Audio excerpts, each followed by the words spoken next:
A dying woman haunted by events of 30 years ago. The worst thing I did was fall in love with a married man. Tonight, her final dramatic claims about the president and the underworld. Behind the tailored suits and the Camelot sunshine lived a man who treated risk like an oxygen supply. John F. Kennedy didn't just break the rules of the presidency, he rewrote the social contract of the Oval Office behind closed doors. From the neon lights of Hollywood to the quiet hallways of the West Wing, his private life was a high-stakes game of hide and seek. We're pulling back the curtain on the names, the stories, and the shadows of the JFK era. His death, sure, was tragic and cinematic, but his relationships are worth remembering.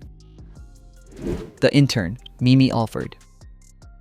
If you were 19 in 1962 and looked like you belonged on the cover of 17 magazine, the White House wasn't just a place to work, it was a lion's den with a very charismatic lion at the helm. Enter Mimi Beardsley, a tall, leggy debutante who showed up for a summer internship expecting to file papers and maybe snag a souvenir pen. Instead, 4 days into the gig, she was invited for a midday dip in the White House pool. Talk about an unconventional orientation package. The vibe was pure old Hollywood meets Ivy League gone wild. While the rest of the world was panicking about Soviet nukes, JFK was perfecting the art of the lunch break swim. In the humid, chlorine-scented air of the West Wing's private pool, the leader of the free world didn't waste time with Shakespearean sonnets or slow-burn romance. Kennedy was a man of now, and now meant inviting the new girl up to the First Lady's bedroom while Jackie was away at the farm. It was fast, it was bold, and for a teenager from a sheltered background, it was like being hit by a freight train made of pure charisma. For the next 18 months, Mimi wasn't just an intern. She was the ultimate plus one that nobody was allowed to talk about. She wasn't hiding in some windowless basement either.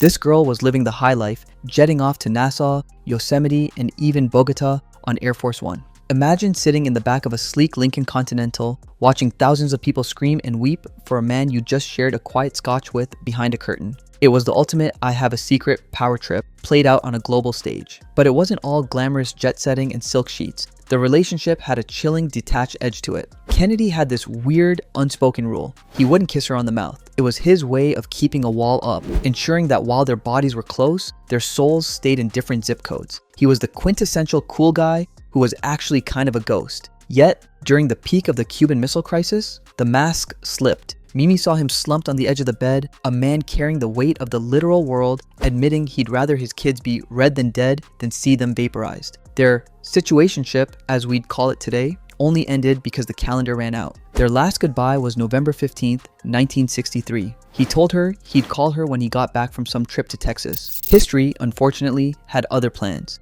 Mimi's story didn't come out for decades, but it remains the gold standard for White House tea. A story of a girl who went to Washington to learn about politics and ended up learning exactly how the King of Camelot played the game. If an intern was a secret hidden in the shadows, the next name was a platinum blonde headline waiting to explode. The icon, Marilyn Monroe. If Mimi Alford was the quiet girl next door secret, drumroll, Marilyn Monroe was the nuclear warhead of JFK's private life. We're talking about the 60s version of a simulation glitch. The most famous man on the planet hooking up with the ultimate blonde bombshell. It wasn't just an affair, it was a collision of two massive egos that threatened to pull the entire roof off the White House. While Jackie was busy redecorating the Red Room, Marilyn was reportedly calling the residents, using aliases and hushed tones, trying to get a minute with the man who had the world in his pocket. The peak of this fever dream happened in May 1962 at Madison Square Garden. You've seen the footage, Marilyn sashaying onto the stage in a dress so tight, it had to be literally sewn onto her body, shimmering with 2,500 rhinestones and absolutely zero room for a bra. When she breathed that, "Happy birthday, Mr. President," into the microphone, it wasn't just a song, it was a public broadcast of an intimate secret. Bobby Kennedy was backstage, the Secret Service was sweating through their suits, and JFK was sitting there with a grin that said, "Yeah, I'm that guy." It was the boldest "we're doing this" move in the history of American politics. But behind the velvet curtains and the flashbulbs, the vibe was a lot darker. This wasn't a cozy dinner and a movie situation. Their encounters were usually high-speed hits at the Bing Crosby estate in Palm Springs or quick stops in New York penthouses. For JFK, Marilyn was the ultimate trophy, the one woman every man on earth wanted. For Marilyn, Jack was the king who might finally offer her the stability and respect she'd been chasing her entire tragic life. She reportedly started hallucinating a future as the Second Lady Kennedy, which, let's be real, was never going to happen in a world where Joseph Kennedy Sr. was pulling the strings. The cool factor here is tempered by the sheer messiness of it all. Rumors swirled that Marilyn didn't just stop at the president. She allegedly had a buy one, get one free deal going with his brother, Bobby, the Attorney General.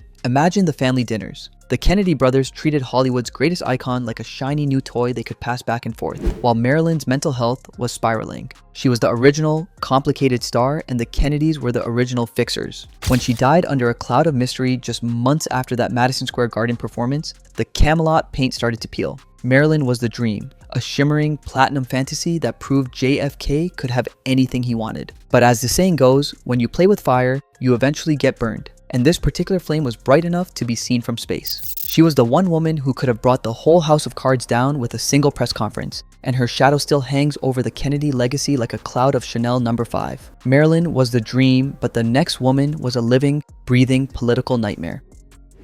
The Danger, Judith Exner.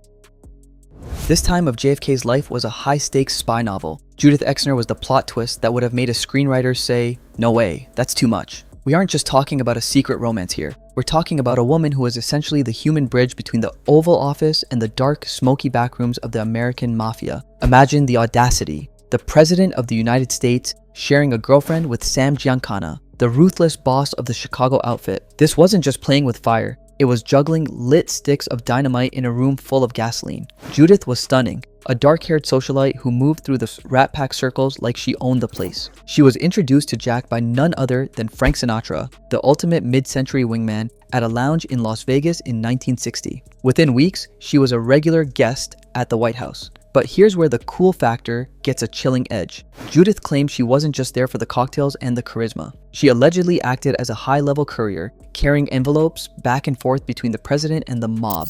In a world of coded messages and secret handshakes, she was the ultimate VIP delivery service. The logistics of this affair were straight out of a Scorsese movie. Judith would reportedly visit the White House dozens of times, her name scrubbed from official logs or hidden under the radar of the Secret Service. While JFK was publicly declaring war on organized crime via his brother Bobby, he was privately keeping the chairman of the board of the underworld on speed dial through Judith. It was the ultimate double life. She'd be having lunch with a mafia don in the afternoon and then heading to the West Wing for a private meeting with the commander-in-chief in the evening. Talk about a hectic Google Calendar. But the FBI wasn't exactly sleeping on the job. J. Edgar Hoover, the legendary director who basically invented the art of having receipts, knew exactly what was going down. He had Judith under surveillance and eventually dropped a bombshell memo on the president's desk, essentially saying, "We know who you're seeing, and we know who else she's seeing." It was the ultimate checkmate move. The realization that the president's pillow talk could be overheard by the same guys the government was trying to put behind bars was the kind of scandal that could have ended the Kennedy era before it even truly began.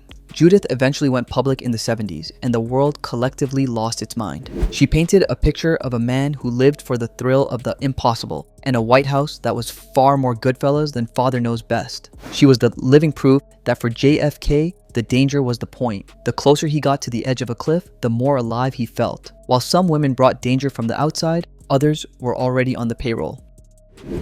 The duo, Fiddle and Faddle. Enter Priscilla Ware and Jill Cowan, better known by their Secret Service codenames, Fiddle and Faddle. These weren't just two efficient secretaries handling the president's correspondence. They were the ultimate VIP wing women of the inner sanctum.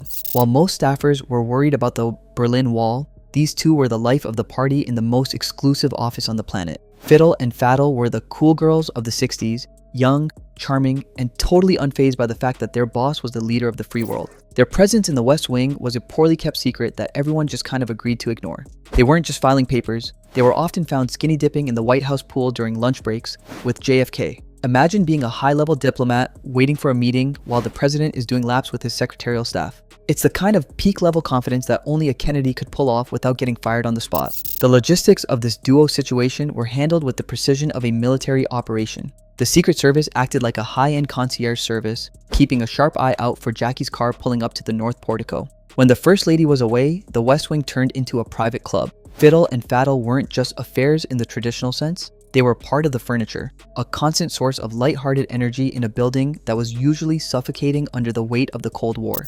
They were the ultimate insiders who saw the president at his most relaxed and unpresidential.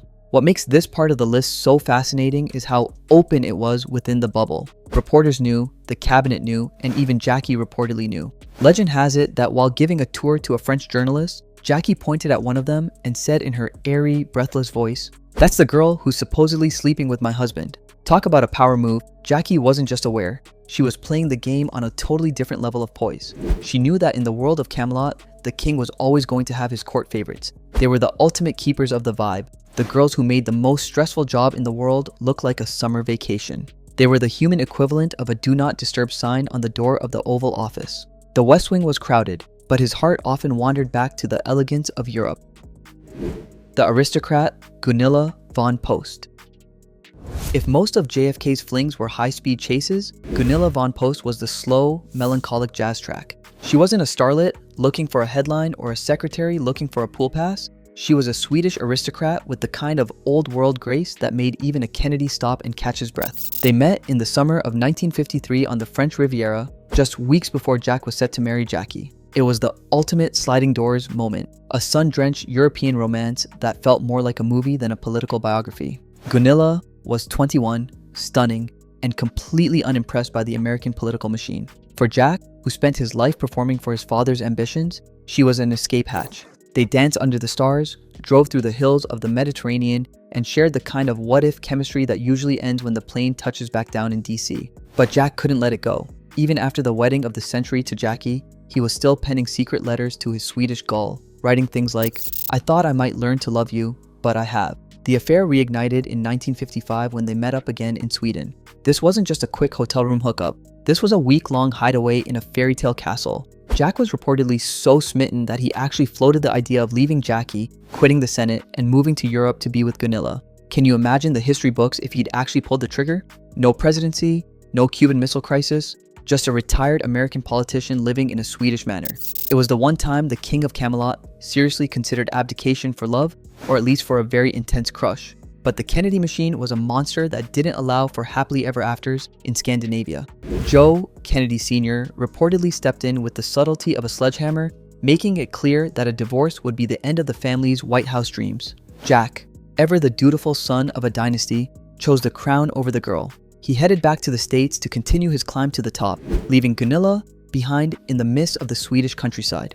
It was the ultimate the one who got away story in a life full of women he never intended to keep. Gunilla eventually wrote a memoir, Love, Jack, which felt less like a tabloid burn and more like a long-lost love letter.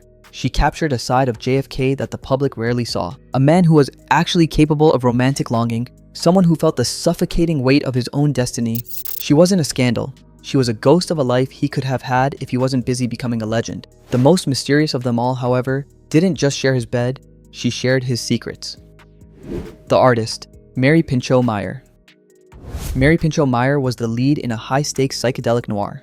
If the other women on this list were chapters in a romance novel, forget the starlets and the interns. Mary was the real deal, a sophisticated, brainy artist and socialite who moved in the highest orbits of CIA royalty. She wasn't just another blonde, she was a woman who actually challenged JFK intellectually, and rumor has it, she was the one who introduced the leader of the free world to the turn on, tune in, drop out vibes of the early 60s. Mary lived in Georgetown, right in the heart of the power elite. She'd known Jack since they were teenagers, but their spark didn't truly ignite until he was already in the Oval Office. This wasn't a secretaries in the pool situation.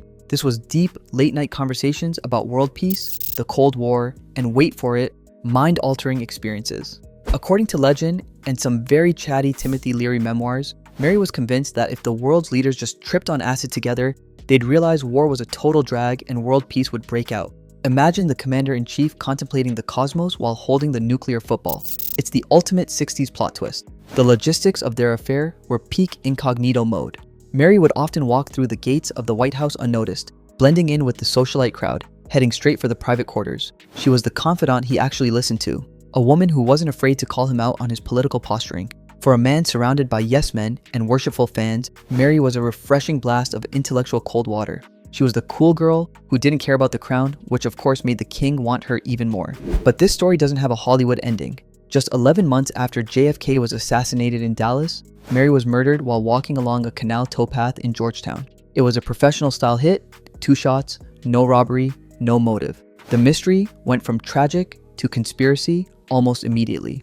Rumor has it that within hours of her death, high-ranking CIA officials, including the legendary James Angleton, were allegedly breaking into her studio to find her private diary. What was in those pages? State secrets? Details of the president's illegal substance use? The truth about who really pulled the strings in Washington? We'll likely never know. Mary Pinchot Meyer remains the most haunting figure in the Kennedy orbit. She represented a side of Jack that was searching for something deeper than just power or prestige. What set Mary apart wasn't simply the secrecy or the scandal, it was the substance. Unlike many of the other women linked to JFK, she wasn't dazzled by proximity to the presidency. She had her own pedigree, her own intellect, and her own access to the corridors of influence. As the former wife of CIA officer Cord Meyer and a fixture in Georgetown's elite circles, she understood the machinery of Washington as well as anyone. That made their connection less about thrill and more about mutual recognition.